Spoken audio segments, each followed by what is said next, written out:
Sebab orang yang membaca Al-Quran itu lidahnya akan senantiasa terjaga oleh Allah Subhanahu Wa Taala. Orang yang membaca Al-Quran hatinya akan tenang. Orang yang membaca Al-Quran akan dimudahkan oleh Allah Subhanahu Wa Taala.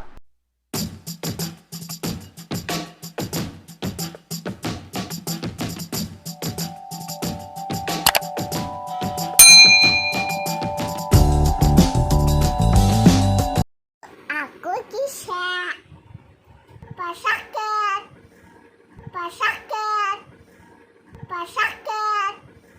Ada.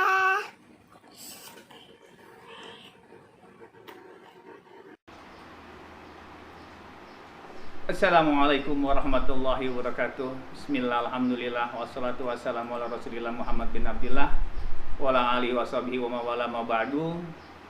Pemirsa channel Sabar Aja yang berbahagia, warga belajar yang saya hormati, alhamdulillah kita panjatkan puji syukur kehadirat Allah Subhanahu Wa Taala. Dengan izin Allah kita dapat bertemu kembali dalam Mutiara Ramadan, yang insya Allah dalam kesempatan kali ini Al-Fakir Muhammad Akhirudin akan menyajikan keistimewaan bulan suci Ramadan. Pemirsa yang dimuliakan Allah, salah satu kemuliaan bulan suci Ramadan adalah diturunkannya Al-Quran, yang mana hal ini dijelaskan oleh Allah dalam surat Al-Baqarah ayat 185. A'udzubillahi minasyaitonirrajim. Bismillahirrahmanirrahim. Syahrul Ramadan allazi unzila fihil Qur'an hudal linnas wa bayyinatin minal huda wal furqan. Al-ayah. Pada bulan suci Ramadan diturun Al-Qur'an untuk apa? Hudal linnas, sebagai petunjuk bagi manusia. Jadi, kalau manusia ingin selamat dunia dan akhirat, pergunakanlah Al-Qur'an. Pakailah Al-Qur'an. Sebagai apa? Sebagai pedoman hidup. Itu adalah sumber hukum yang pertama. Setelah Al-Quran, nanti kita mempelajari hadis. Kenapa? Karena Al-Quran menurut sebagian ulama adalah masih bersifat global, masih bersifat universal, belum terperinci, belum detail. Maka untuk merinci dan mendetailnya adalah dengan hadis Nabi Muhammad SAW.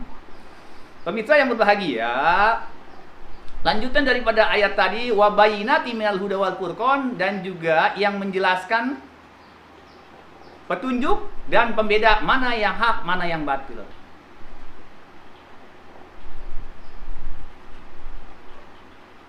Kalau kita tidak mengerti tentang Al-Quran, bagaimana kita mau mengerti halal dan haram, subhat, makruh dan lain sebagainya? Oleh karena itu hadirin jamaah yang berbahagia, maka sudah selayaknya lah kita kembali kepada Al-Quran. Apalagi di bulan suci Ramadan seperti ini, subhanallah, kita dianjurkan oleh Rasulullah untuk banyak-banyak membaca Al-Quran. Kenapa? Pahalanya luar biasa.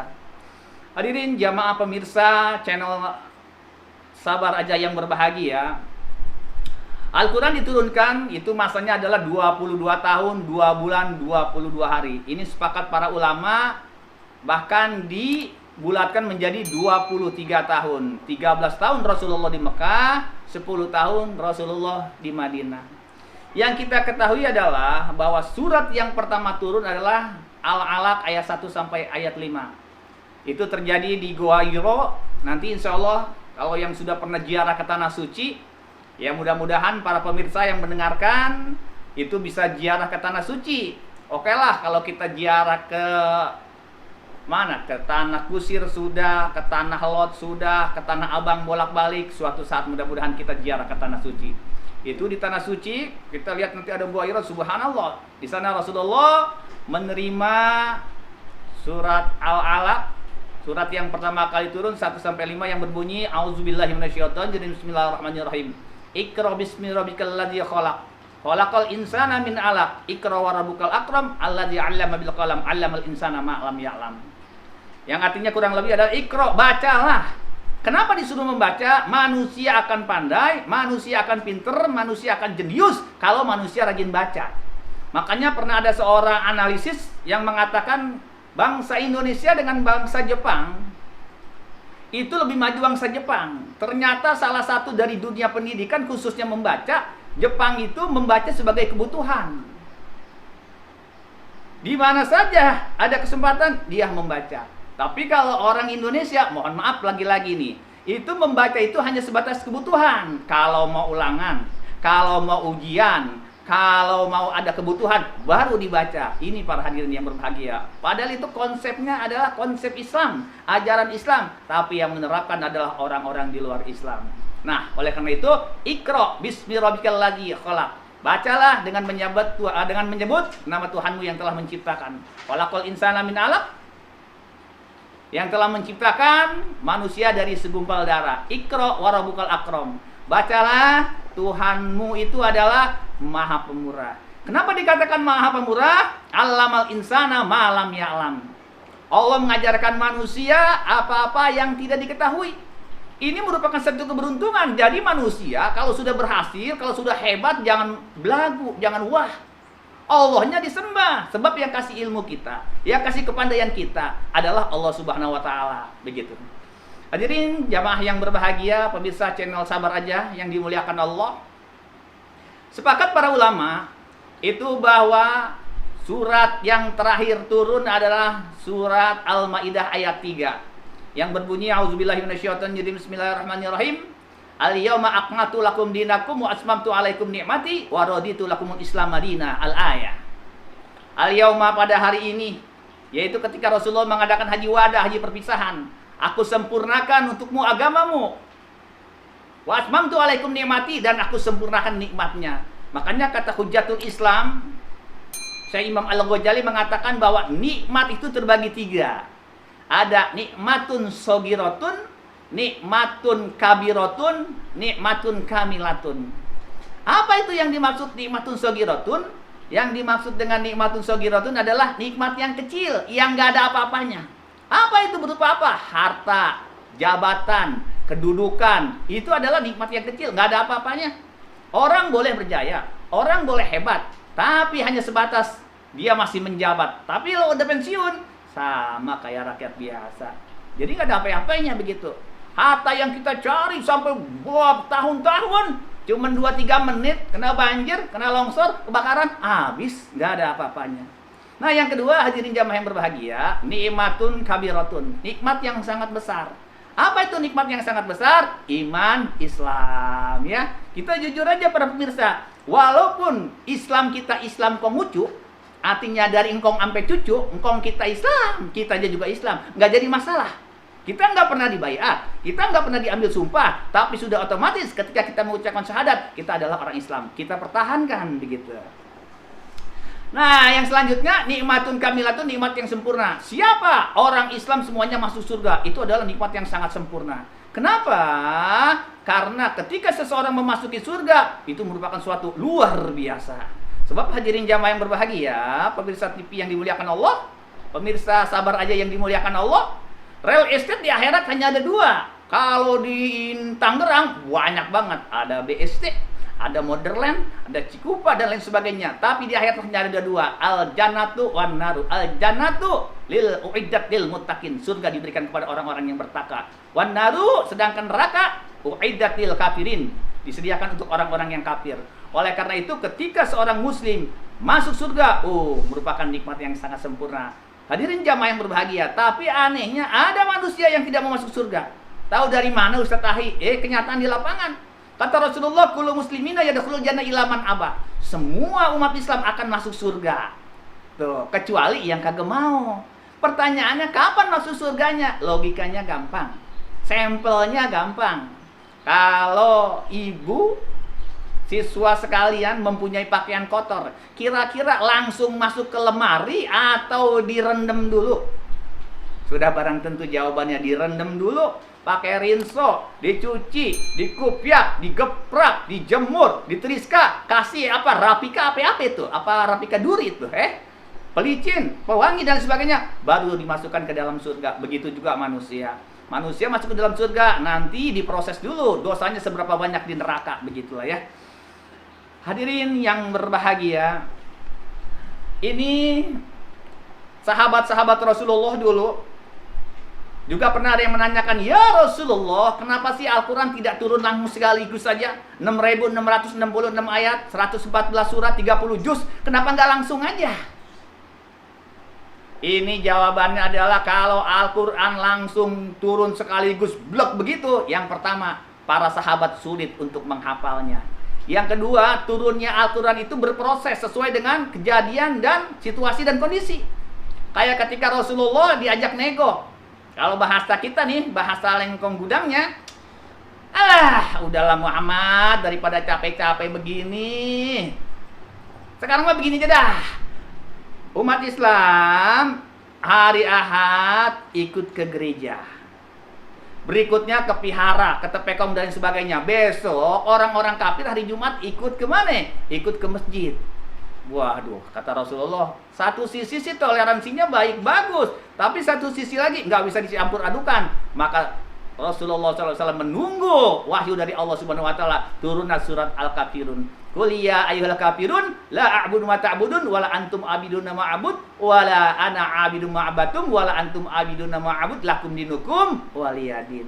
Kepercayaan masing-masing aja, nggak bisa dicampur adukan. Tapi kalau masalah keduniaan silahkan, kata Rasulullah. Masalah keduniaan silahkan kita berbaur dengan orang-orang kafir, boleh. Membangun jembatan boleh, membangun posko boleh, membangun kesehatan boleh, puskesmas dan sebagainya. Silahkan saja selama itu adalah hubungannya tentang keduniaan. Tapi kalau udah masalah ubudiyah, sesembahan Allah, jangan. Hadirin pemirsa channel Sabar Aja yang dimuliakan Allah. Ini ternyata para sahabat yang sudah banyak menghafal Al-Quran berperang. Ternyata dengan kondisi yang seperti itu banyak umat Islam yang gugur di medan perang. Yang sudah hafiz Quran. Sehingga banyak para sahabat yang prihatin. Wah, kalau caranya begini orang-orang, para sahabat yang telah hafal Al-Quran berguguran, bagaimana nanti ke depannya, bagaimana regenerasi yang akan datangnya nggak melihat Al-Quran seperti ini. Mungkin kita orang bisa bertemu dengan Rasulullah, kita bisa setara hafalan kepada Rasulullah, kita bisa menanyakan sesuatu yang nggak ngerti kepada Rasulullah. Tapi nanti ketika umat yang akan datang, wallahu a'lam bishawab. Maka dari itu diusulkanlah agar Al-Quran itu dibukukan. Jamaah Mutiara Ramadan yang berbahagia, ternyata alhamdulillah dengan izin Allah dapat realisasi pada masa Khulafaur Rasyidin. Tepatnya pada zaman Utsman bin Affan, yang mana ini inisiatif daripada Abu Bakar agar Al-Quran dibukukan. Yang sekarang kita lihat di rumah kita, yang kita lihat di masjid-masjid, bahkan di toko-toko buku Al-Quran Pabalatak banyak banget. Itu semuanya adalah hasil jeripaya daripada pemikiran sahabat, sehingga kita dapat mengerti dan paham. Sekarang apa? Ini yang kita harus lakukan dengan adanya Al-Quran. Paling tidak, ini pernah ada salah sahabat Rasulullah. Sahabat Rasulullah yang datang kepada Rasulullah itu minta advice, minta nasihat. Kalau nggak salah sahabatnya bernama Mu'ad bin Jabal. Bahkan Mu'ad bin Jabal juga ngerti dan paham bahwa Al-Quran itu selalu up to date, tidak pernah terintervensi oleh tangan-tangan kotor. Karena apa? Allah yang bilang dalam surat Al-Hijr ayat 9, Inna nahnu nazzalna dzikra wa inna lahu hafizun. Sesungguhnya kami yang menurunkan Al-Quran dan kami yang menjaganya. Jadi selalu kemudiannya akan terpelihara sampai hari kiamat. Nah, Mu'ad bin Jabal ini bertanya, ya Rasulullah, berikan aku nasihat, berikan aku advice agar aku menjadi orang yang bahagia. Aku orang yang matinya syuhada. Aku nanti begitu di padang mahsyar tidak kepanasan. Aku juga tidak termasuk daripada orang yang kegelapan. Dan aku juga menginginkan agar timbanganku nanti berat ke sebelah kanan. Jawab Rasulullah, fa'adimu qira'atal Qur'an, fa'innahu kalamur rahman wa isnu minasyaiton wa rujhan fil mizan. Cukup tuh, Rasulullah nggak terlalu panjang jawabannya. Wahai Mu'ad bin Jabal, walaupun ini nasihat buat salah seorang sahabat, tapi buat kita umat Islam juga tidak jadi masalah. Kita terapkan dalam kehidupan sehari-hari. Wahai Mu'ad bin Jabal, kalau kau ingin hidup selamat, bahagia dunia akhirat, yang pertama adalah apa? Katanya, adimu qira'atal Qur'an. Langgengkan, istiqomahkan membaca Al-Quran. Sekarang kalau misalkan kita membaca Al-Quran nggak bisa, belajar dong. Jangan udah nggak bisa, diem aja. Nabi Muhammad juga belajar. Gurunya siapa? Ayo, ada yang tahu gurunya siapa? Guru Nabi Muhammad adalah malaikat Jibril. Itu tetap. Sebab kata Rasulullah, laisal mar'u yuladu aliman innamal ilmu bita'allum. Tidak ada orang terlahir ke dunia ini langsung pinter. Nggak ada. Operator kita pas Sabarudin SPT nggak langsung pinter, belajar dulu. Makanya lihat bayi yang kecil tuh, begitu brojol langsung dikasih apa? Dikasih kurma manis. Itu sunnah Rasulullah.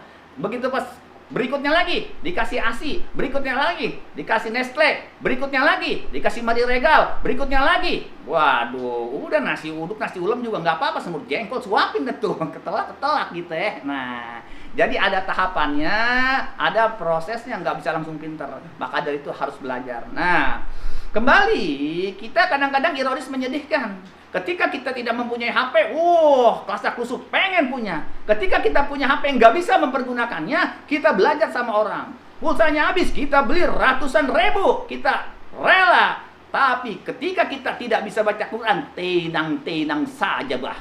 Ini bagaimana urusannya? Sekarang kalau kita sudah bisa baca Al-Quran, alhamdulillah. Anak kita bisa apa enggak? Anak kita bisa, alhamdulillah. Mantu kita bisa enggak? Mantu kita bisa, alhamdulillah. Cucu kita bisa enggak? Belum, lagi belajar, enggak apa-apa. Kalau kata Rasulullah, kalau kita dalam belajar ternyata bacaan kita salah, itu masih dimaaf. Tapi kalau kita nggak mau belajar, bacanya salah, lah dosa. Apalagi ngajiin orang yang meninggal. Yang panjang dipendekin, yang pendek dipanjangin. Wah, dosa. Bukannya yang sudah meninggal panen pahala, parcel pahala, tapi akan mendapat dosa. Nauzubillah min dzalik. Ya. Pemirsa channel Sabar Aja yang berbahagia. Jadi kata Rasulullah itu apa? Langgengkan. Maksudnya langgengkan itu apa? Istiqomah. Jangan seperti hari ini Sabtu tanggal 24 April 2021 baca Al-Quran 1 juz. Nanti ketemu lagi bulan Mei, ketemu lagi bulan Juni. Allah kagak demen tuh. Allah kagak seneng. Tapi yang Allah senengan itu adalah rutin. Apa yang kata Rasulullah? Ahabul a'mal ilallah madama wa in qala. Amalan yang Allah demen, amalan yang Allah resep sedikit tapi continue. Hari ini Sabtu baca 3 ayat. Besok hari Minggu baca 3 ayat. Hari Senin baca 3 ayat. Tuh Allah demen tuh. Tiap malam kita baca 1 ain, setiap malam lagi 1 ain, 1 ain, 1 ain. Cakep, daripada baca 1 juz ketemu lagi nanti. Wah, itu Allah nggak demen. Nah, kenapa Al-Quran harus dibaca? Fa innal Quran kalamur Rahman. Bahwa Al-Quran itu adalah kalamnya Allah yang Maha Pengasih. Wa hisnu minasyaiton, bentengnya daripada setan.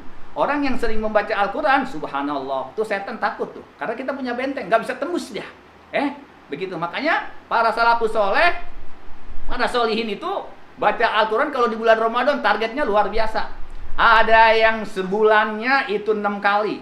Bahkan ada yang 5 kali, 4 kali. Bahkan ada yang 1 hari semalam itu 2 kali. Imam Syafi'i itu kalau Ramadan 60 kali hatam, subhanallah. Saya terus terang aja merenung ketika 1 hari itu jumlahnya 24 jam. Sekarang baca 1 juz itu 1 jam, cuma 24 juz. Berarti 6-nya lagi belum kita penuhi. Sekarang kalau para salafus soleh sampai 2 kali hatam, subhanallah, berarti mereka sudah hafiz. Hafiz itu zamannya hufad, orang yang sudah hafal Al-Quran. Ya, paling enggak ya seperti itulah. Kita tartilkan, kita rutinkan, kita tadarusan, masih ada waktu lah. Sekarang kalau misalkan masih 12 Ramadan, masih ada 18 atau 17 Ramadan lagi. Kita kejar, kita punya target, insya Allah kagak rugi kita. Kata Rasulullah, kalau rumah yang sering dibacakan Al-Quran, toko yang sering dibacakan Al-Quran, kontrakan yang sering dibacakan Al-Quran, banyak turun keberkahan. Ya, insya Allah keberkahan akan turun. Kalau keberkahan akan turun, walaupun uangnya nggak banyak, insya Allah akan cukup. Ya.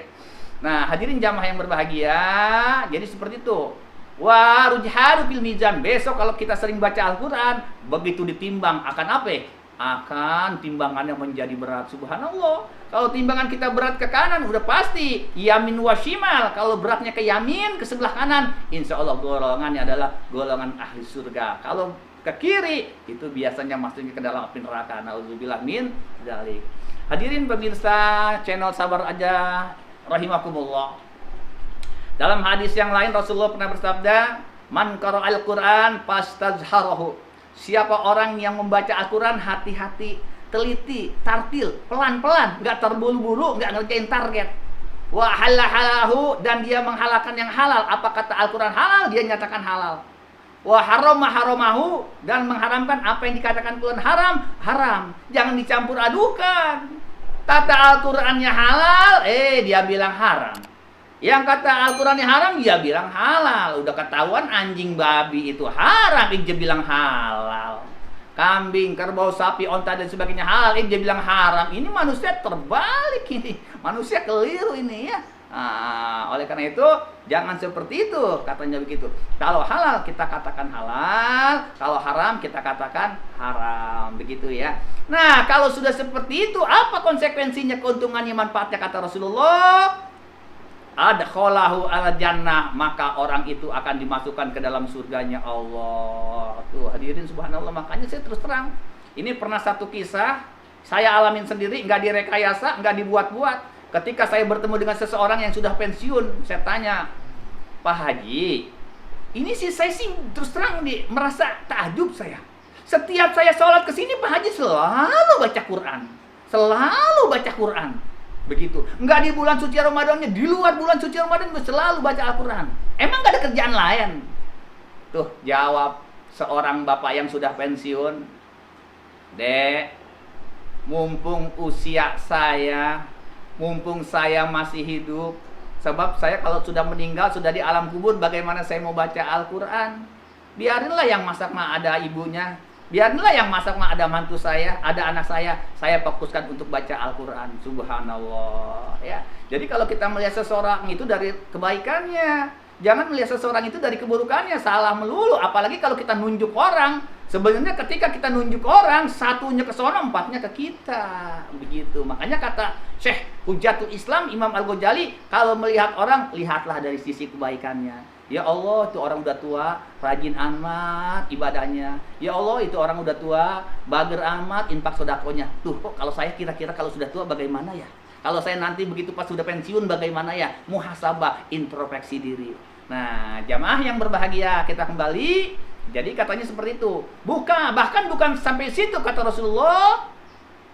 Wa syafa'ahu fi asratin min ahli baitihi kulluhum wajabat lahumun nar. Bahkan orang yang membaca Al-Quran, mengamalkan Al-Quran, mentadaburkan Al-Quran, dia aplikasikan dalam kehidupan sehari-hari, maka dia akan bisa memberikan syafaat kepada saudaranya. 10 yang sudah diklaim masuk neraka bisa diangkat oleh si anak yang tadi hafiz Quran, si anak tadi yang rajin membaca Al-Quran. Subhanallah. Kira-kira nih, kalau kita seperti itu, kita punya orang tua yang sudah meninggal, bahagia apa enggak ya? Atau kalau misalkan begitu kita baca Al-Qurannya, misalkan masih kagok terbata-bata, nggak apa-apa, kagak dosa. Yang penting kita masih belajar. Tapi nanti saya punya prinsip, anak saya harus lebih baik. Maka sebagian besar orang tua kita memasukkan kita ke pesantren. Alhamdulillah. Siswa-siswi kita di sini kadang-kadang ketika kita tanya, masuk kemana? Saya masuk pesantren. Alhamdulillah. Saya masuk ke negeri. Alhamdulillah. Saya masuk ke sanawiyah. Alhamdulillah. Tidak ada seorang guru yang mendoakan jelek. Kita doakan baik-baik. Mungkin saja suatu saat ketika kita nggak ada, beliau akan menjadi ustazah. Ketika kita nggak ada, beliau mungkin jadi guru sebagai pengganti kita. Hadirin, pemirsa channel Sabar Aja yang berbahagia, mungkin hanya itu saja Mutiara Ramadan pada kesempatan kali ini. Kesimpulannya adalah, marilah mumpung kita masih hidup, kita pergunakan sebaik mungkin waktu kita untuk membaca Al-Quran. Sebab orang yang membaca Al-Quran itu lidahnya akan senantiasa terjaga oleh Allah Subhanahu Wa Taala. Orang yang membaca Al-Quran hatinya akan tenang. Orang yang membaca Al-Quran akan dimudahkan oleh Allah Subhanahu Wa Taala. Mungkin hanya itu saja. Yang baik semata-mata datangnya dari Allah. Ada kekeliruan, ada kehilapan. Al-Fakir Muhammad Ahiruddin. Mohon maaf yang sebesar-besarnya. Billahi taufiq wal hidayah. Wassalamualaikum warahmatullahi wabarakatuh. Sampai jumpa. Salam.